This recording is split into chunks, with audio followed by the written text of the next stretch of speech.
In this episode, F1 Chaos Down Under, NASCAR at Richmond, and some really exciting racing in Indy at Texas. Welcome to episode 198 of the We Are Auto Show. What's up, Derek? Mr. Michael Rowell, this past weekend was very motorsports filled. Twas. There was many racing.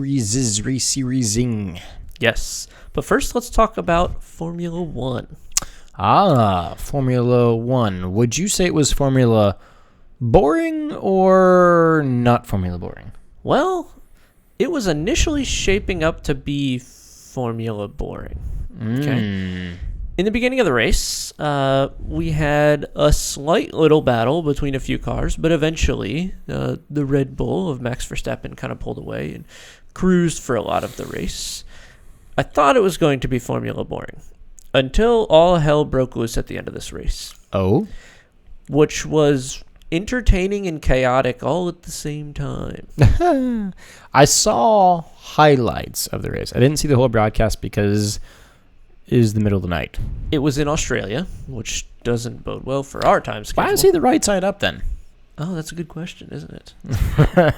It's all about perspective now, isn't it? Yes. The race itself was all right, but the ending was super exciting. So there were were there 3 red flags in this race? I think there's at least two red flags, I believe, and a couple of cautions. A couple of, I think, one safety car in the very beginning. Mm-hmm. The red flag shenanigans, the last red flag that happened in a very interesting spot.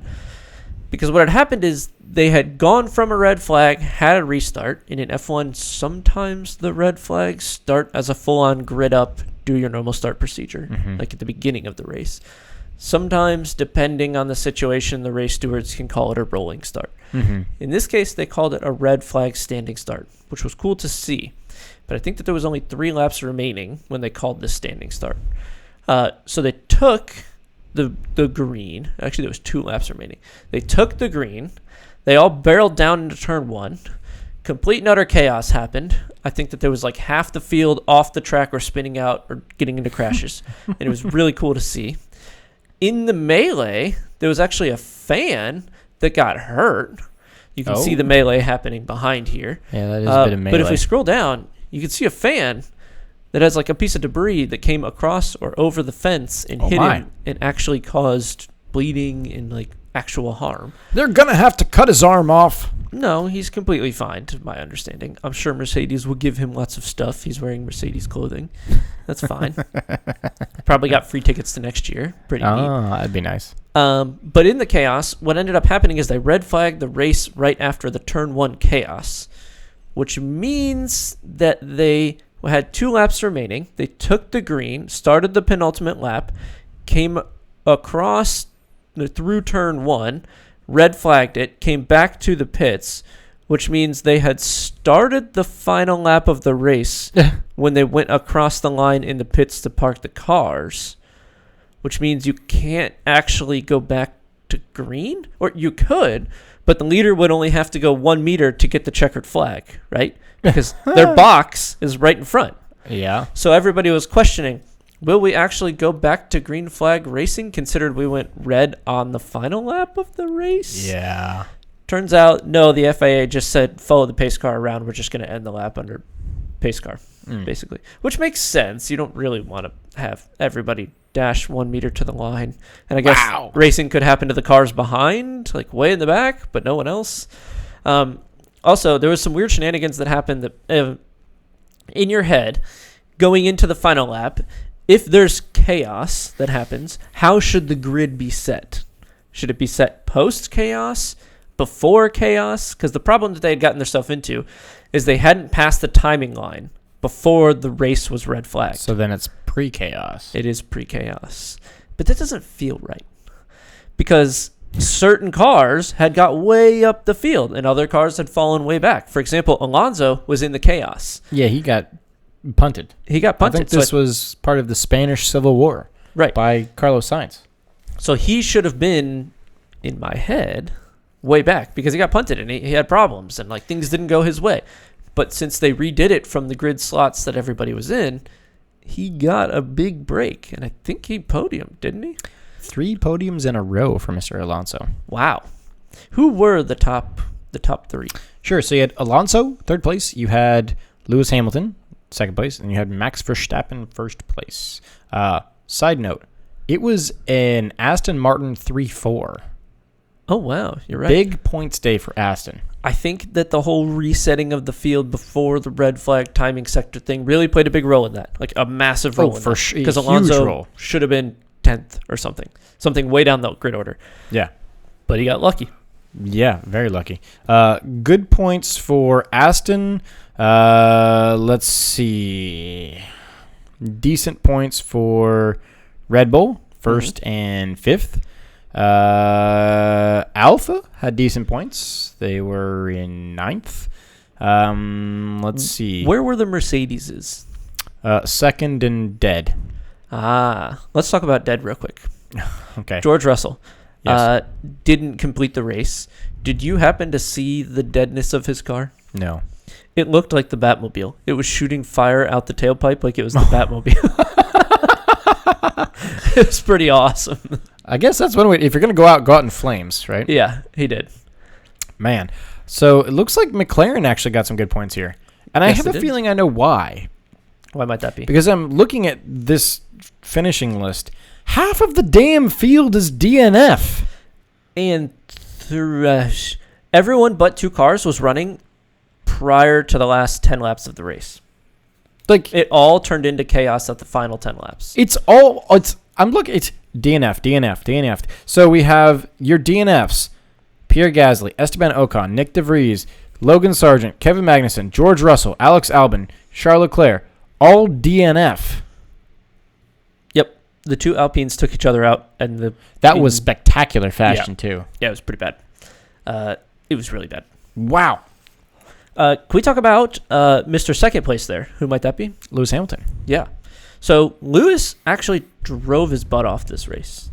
Yes, because his car is a And- piece of shit. I agree. But the car didn't look god-awful.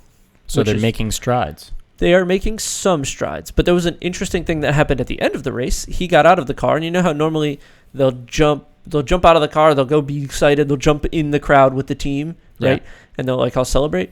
Lewis got out of the car and he looked around. He's like, where'd my team go? None of the Mercedes mechanics were there to celebrate with him. Kinda awkward. On social media later, apparently, some fans had broken into the paddock and were stealing things in the F3 paddock and creating chaos. So half the team was like battening down the hatches of the garage to make sure that things didn't get stolen out of it. Wow. What a weird scenario. But it was not a good look when Mercedes, he literally just like, where the F is my team? He asked the reporters that, and they were like, huh? Wow. Yeah. Well, I know he just got rid of his manager trainer, Angela, right? Right. Kind of odd. Seems like there's this weird vibe around Hamilton. And Mercedes in general. Yeah, there's this weird air about the whole team and especially Hamilton. It's not easy from going and winning Everything. Oh, man, so many championships, so many races. To Like not, every race, every championship was not even like a challenge. Yeah, to really struggling to compete now. Yeah, I think they got to do a lot of soul searching there. I think they have. I suspect when we get some upgrades on the cars in a couple, I think next race, because there's a big long gap between races now. I think it's almost a month. Yeah, so I until the think next some race. of them are getting wind tunnel time and all that. Right. I think all the hard work is happening now, and we'll see next time when the cars make it on track who will actually have the upgraded cars. I'm curious to see that. We'll see. So it was not Formula boring if you watched it till the end. If you watched the first half of the race, it was pretty boring. It was pretty boring. Yeah. So would we describe the Australian Grand Prix as just absolute, pure, utter chaos? I would describe it as upside down. Yeah. That's about it. A chaotic upside down race. A chaotic upside down. There we go. Yep. So let's move on to another kind of race then, shall we? Sure. Let's move on to the American race. The good NASCAR. old boys. Yeah. Rubbin is racing, right? Yeah, they were racing at Richmond, I believe. They were racing at Richmond. Did you happen to catch this race? I happened to catch a little bit of this race, and I will say Richmond, first thing that came to mind, I went to figure out where it was on the TV channels. It wasn't on any of the big broadcasts. Oh. It wasn't on Fox. It wasn't on CBS. It wasn't on, like, the big American broadcast. It was, like, way down the list on FS1. Which is like the smaller version of Fox. It's Fox Sports 1. So think of it as like a small channel. It's way, way down the list, over 100 channels down. So an interesting note that was not a big broadcast. Yeah. It was not meant to be on the national TV primetime slot. Kind of interesting. But the racing overall was actually not terrible. It's a relatively short track. But you could go 2 and 3 wide, and you could make passes here pretty good. I actually kind of enjoyed watching it, which was cool. Yeah, good. The middle of the race was more entertaining in this than it was in F1. Oh, yeah, no kidding. I didn't happen to see the end of the race, but I would still rather watch road course NASCAR than this kind of NASCAR. Well, of course, because I mean that's just a little bit of a given. Yeah. So, do you have who took the win here? Yeah, I'll give you top 3. Top 3, you had third place Ross Chastain in a Chevy.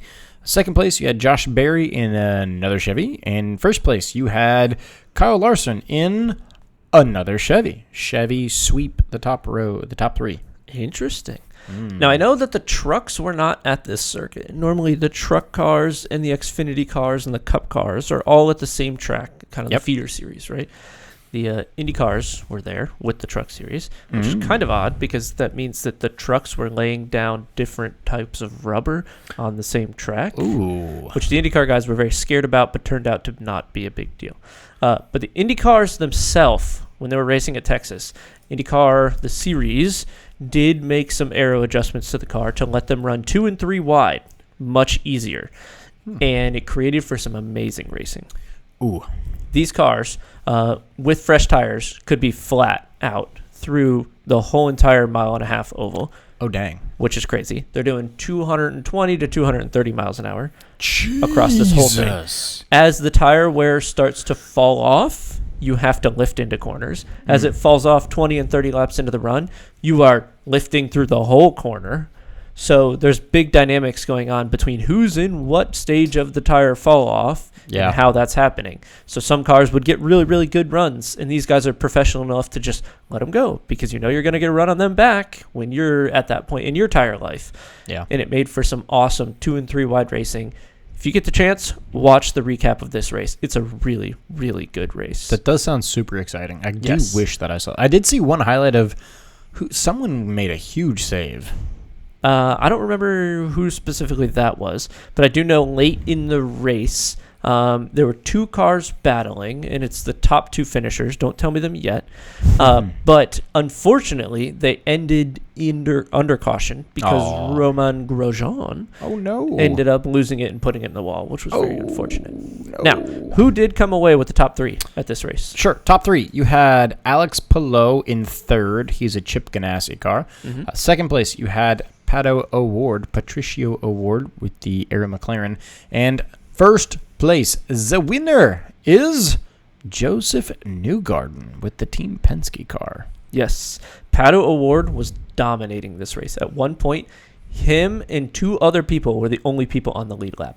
There were 3 cars on the lead lap at one point. He was ripping, and he had an 8 to 10 second gap to the car behind and like a 20 to 30 second car behind them, which he was coming up on 2 lap. Oh, wow. To put only 2 cars on the lead lap. Oh, wow. Fortunately, there was a caution, and eventually other people cycled back up with some safety cars and whatnot. But I think, does it show you how many ended on the lead lap there? The top looks like 7. Yeah, so not a lot. Not a ton. To be fair, a lap time there is like 30 seconds in an IndyCar. They're so fast, dude. Yeah, let's see. Does it tell me best? No, it doesn't tell me best lap. Damn. Yeah. Super fun watch. Super, super fun to watch. You should definitely check it out. Yeah, I'll have to go back and watch highlights of that. I wish I did see it. Indeed, indeed.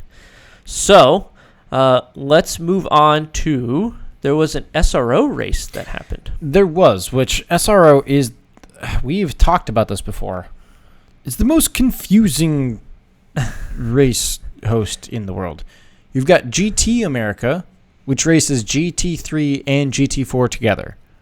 But you also have GT4 America, which only races GT4. Yes. What? I don't know. SRO does their own thing, and they don't care. It's so confusing. But I'll quickly talk you through the GT America, which is GT3 and GT4. Quickly, cars. SRO was at Sonoma. Yes, sorry. Which is over in California. It's kind of a deserty racetrack. Yeah, I should have mentioned where they were at. My apologies. But also a very hilly, flowy kind of track, and very fun to race on. Yeah, it looks like it would be a fun track. It's a rewarding track to nail, and a frustrating one if you have a car that doesn't work well. Yeah, I would imagine. So, real quick, I'll run you through the top 3 of race 1 and race 2 of the GT America race. We've got top 3 of race 1. You had George Kurtz in a Mercedes in third. You had Adam Medelson in a Porsche in second. And then you had Memo Gidley in the TKO Motorsports Mercedes AMG, which they used to run the Bentley, which is why I like that team. Side note, the local Mirko Schultes with Mishi Motors at SRQ Motorsports, he did place 9th in the race 1. Moving on to race 2, there was top 3. We had Memo Gidley, TKO Motorsports Mercedes again. He's third place. George Kurtz in another Mercedes in second. And then the rookie, the young gun, Anthony Bartone in the real-time racing Mercedes AMG takes the win. Good for him. The local Mirko Schultes does come 7th in that race number 2. But beside all of that, we do have a former guest that did race in Sonoma. Not with GT America, but GT4 America. Because that's easy to figure out, I think. Because of SRO. Yes, because that makes sense. Yeah. I don't know. When me and a buddy went to watch SRO at Sebring, they had the whole weekend booked, which was cool. But it was just back to back to back to back races of different series with seemingly the same cars. Kind of odd, but also not terrible because every race was only like 45 minutes long, and every hour you'd get a new series of cars racing on track. So it was kind of cool. Yep. Either way, Chris Walsh did have his first outing in SRO America with the Valkyrie Motorsports, Valkyrie Velocity. He was racing a Porsche 718 Cayman GT4 RS Club Sport. Good to see him do well. Didn't take a podium, but he did place top 10 in his class in each race. So well done, Chris. Good to see you racing well out there. Cool stuff. So that's SRO. Again, confusing as hell for those of us that aren't well deep into it, but great racing. It really is, honestly. Indeed. Moving on to some upcoming races this weekend. There is not much. No. This weekend is a bit dry. There's really nothing happening this weekend. That's kind of what happens when you have a big packed weekend, where last weekend there was SRO, Indy, F1, NASCAR. This weekend usually they all chill for a little bit, recover. Yeah. And that happens to be what's happening. Yeah, the only real race that we're going to be able to watch this week is NASCAR at Bristol, which is the dirt track, baby. Oh, I'll be watching that. That'll be fun to watch. I will be watching that. That is on one of the main broadcasts, by the way. So it's a dirt track. I hope it is, because that's just going to be exciting to watch. Indeed, it will be. Yeah, so it's going to wrap us up for episode 198. Thanks so much for watching and listening. If you're watching on YouTube, please hit that subscribe button. Leave a thumbs up and drop a comment on the video. Let us know what was your favorite race to watch this past weekend. And if you're listening on audio, send us those thoughts via social. Facebook is We Are Auto. Instagram is We Are Auto _. YouTube is We Are Auto. And our website is weareauto.io. So thanks again. Catch you guys in the next one. Peace.